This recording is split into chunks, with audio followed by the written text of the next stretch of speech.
విస్పష్టంగా తీర్పునివ్వడం జరిగింది. ఈ తీర్పును బాధ్యతగా తీసుకొని ఈ నగర అభివృద్ధి కోసం అవసరమైన ఈ నగరాన్ని మహానగరంగా విస్తరించి ప్రపంచ స్థాయి పెట్టుబడులను ఆకర్షించి వివిధ జిల్లాలు, వివిధ రాష్ట్రాలు, వివిధ దేశాల నుంచి వచ్చే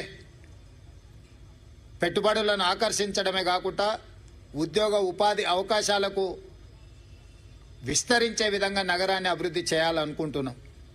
అందుకే రీజనల్ రింగ్ రోడ్ కావచ్చు, రేడియల్ రోడ్స్ కావచ్చు, మూసీ నది ప్రక్షాళన కావచ్చు, మెట్రో విస్తరణ కావచ్చు, గోదావరి కృష్ణా నది జలాలు ఈ మహానగరానికి తాగునీటి అవసరాలను తీర్చడానికి అవసరమైన ప్రణాళికలు కావచ్చు, హైదరాబాదు నగరాన్ని పట్టి పీడిస్తున్న ట్రాఫిక్ సమస్య కావచ్చు, ఎలివేటెడ్ కారిడార్లు కావచ్చు, ఫ్లైఓవర్ బ్రిడ్జులు కావచ్చు, అండర్ పాస్లు కావచ్చు, రైల్వే ఓవర్ బ్రిడ్జులు, రైల్వే అండర్ బ్రిడ్జులు కావచ్చు, గల్లీలలో ముఖ్యంగా చెత్త ఒక ప్రధాన సమస్యగా మారింది.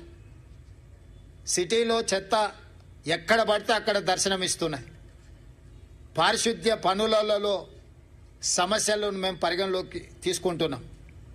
అదేవిధంగా చెరువులు, కుంటలు, నాలాల కబ్జాను తొలగించి నగరాన్ని సమస్యల రహిత నగరంగా తీర్చిదిద్దడానికి ఈరోజు ప్రణాళికలు సిద్ధం చేస్తున్నాము.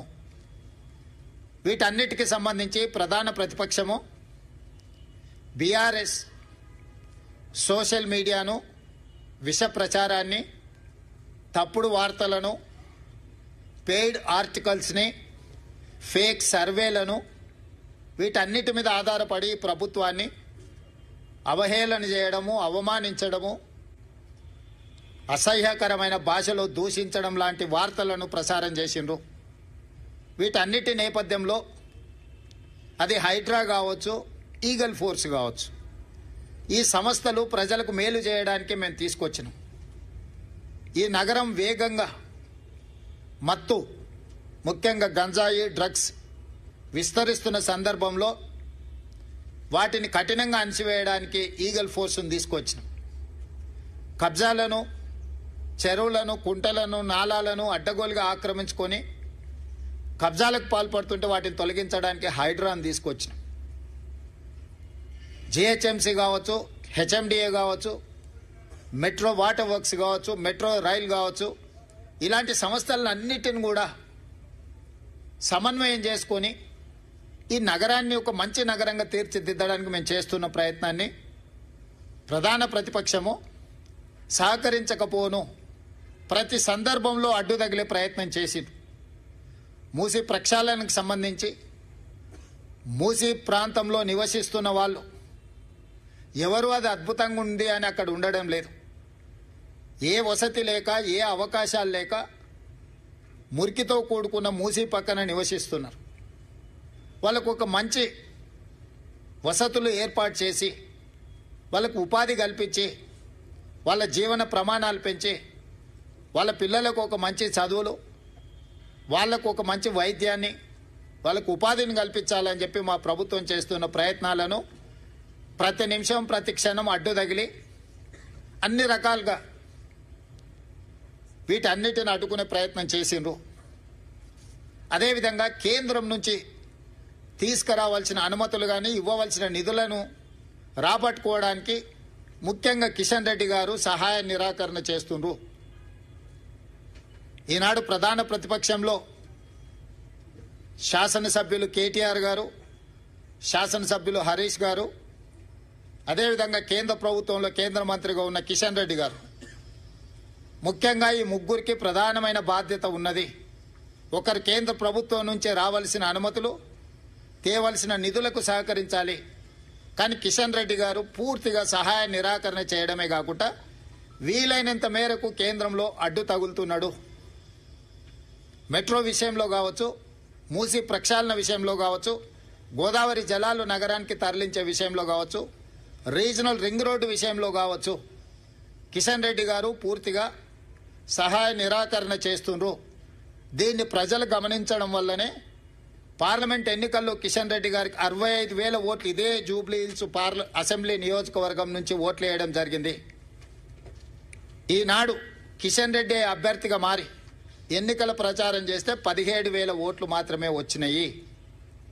అంటే ఆనాడు కిషన్ రెడ్డికి వచ్చిన ఓట్లలో 25% మాత్రమే వచ్చి ఈరోజు భారతీయ జనతా పార్టీ డిపాజిట్ జప్తు అయిపోయింది. దీన్ని బట్టి కిషన్ రెడ్డి గారు తన వ్యవహార శైలిని మార్చుకోవాల్సిన అవసరం ఉన్నది. ఇది భూకంపం వచ్చే ముందు భూమి కొద్దిగా కదులుతుంది, అంటే అలర్ట్ చేస్తుంది సిస్టమ్ని. ఎప్పుడు కూడా ఒకేసారిగా రెక్టర్ స్కేల్ మీద పెద్ద ఎత్తున భూకంపం రాదు, ముందు మనల్ని అలర్ట్ చేస్తుంది సిస్టమ్. అలర్ట్ చేసినా మనం తేరుకోకపోతే ఆ ప్రకంపనలు భూకంపంగా మారి అందులో కలిసిపోవడమే కాదు కాలగర్భంలో కలిసిపోతాం. భారతీయ జనతా పార్టీ ముఖ్యంగా కిషన్ రెడ్డి గారు మీ నాయకత్వంలో మిమ్మల్ని 2014, 2019, 2023 3 సార్లు బీజేపీని ప్రాంతం నుంచి గెలిపించడం జరిగింది. మొన్న జరిగిన మీ పార్లమెంట్ ఎన్నికల్లో మీకు 65,000 ఓట్లు వస్తే ఈనాడు మీరే అభ్యర్థిగా మారి ఎన్నికలు చేస్తే 17,000 ఓట్లు వచ్చి మీ డిపాజిట్ పోయింది. కాబట్టి ఈరోజు ప్రజలు జంట నగరాలలో ప్రజలు మెట్రో విస్తరణ కోరుకుంటున్నారు, గోదావరి జలాలు రావాలనుకుంటున్నారు, మూసి ప్రక్షాళన జరగాలనుకుంటున్నారు, రీజనల్ రింగ్ రోడ్డు, రేడియల్ రోడ్స్తో పాటు తెలంగాణ రాష్ట్రానికి వచ్చే పెట్టుబడులను ఒత్తిడితో ఇతర రాష్ట్రాల కేంద్ర ప్రభుత్వం తీసుకెళ్తున్నప్పుడు మీరు అడ్డుకోకుండా ప్రేక్షక పాత్ర వహించిందని చెప్పి ఈ ప్రాంతంలో చదువుకున్న వాళ్ళు పేదలందరూ ఆలోచన చేయబట్టి ఈరోజు బీజేపీకి పరిస్థితి దాపురించింది. ఈ ఫలితాల తర్వాత కిషన్ రెడ్డి గారు తన వ్యవహార శైలిని మార్చుకొని తెలంగాణ రాష్ట్ర ప్రభుత్వంతో సహకరించి తెలంగాణ ప్రజల యొక్క అభివృద్ధి, ముఖ్యంగా ఈ మహానగర అభివృద్ధి కోసం సహకరించాల్సిందిగా వారికి విజ్ఞప్తి చేస్తున్నా. ఇది భూకంపం ముందు జరిగిన చిన్న ప్రకంపన మాత్రమే భారతీయ జనతా పార్టీకి. ఈ ఇండికేషన్ కిషన్ రెడ్డి గారు అర్థం చేసుకుంటే భవిష్యత్తులో వారి యొక్క రాజకీయ పరిస్థితి కాస్తైనా మెరుగ్గా ఉంటుంది. కాబట్టి వారు ఈ ఫలితాలను విశ్లేషించుకొని ముందుకు రావాల్సిందిగా. కాంగ్రెస్ పార్టీ ఎన్నికలు వచ్చినప్పుడే రాజకీయాలు మాట్లాడుతుంది, మిగతా సమయంలో రాజకీయాల జోలికి వెళ్ళాం, రాజకీయ విమర్శలు చేయము. సంక్షేమం అభివృద్ధిని 2 కళ్ళలాగా భావించి ముందుకు వెళ్ళాలనుకుంటున్నాం. కిషన్ రెడ్డి గారు తెలంగాణ రాష్ట్ర ముఖ్యమంత్రిగా మిమ్మల్ని సాదరంగా ఆహ్వానిస్తున్న సచివాలయానికి రండి. కేంద్రంలో మన పెండింగ్ ఉన్న ప్రాజెక్టుల విషయంలో మనం చర్చించుకుందాం. మేము ఎన్నిసార్లు మీటింగ్ పెట్టినా రాలేదు.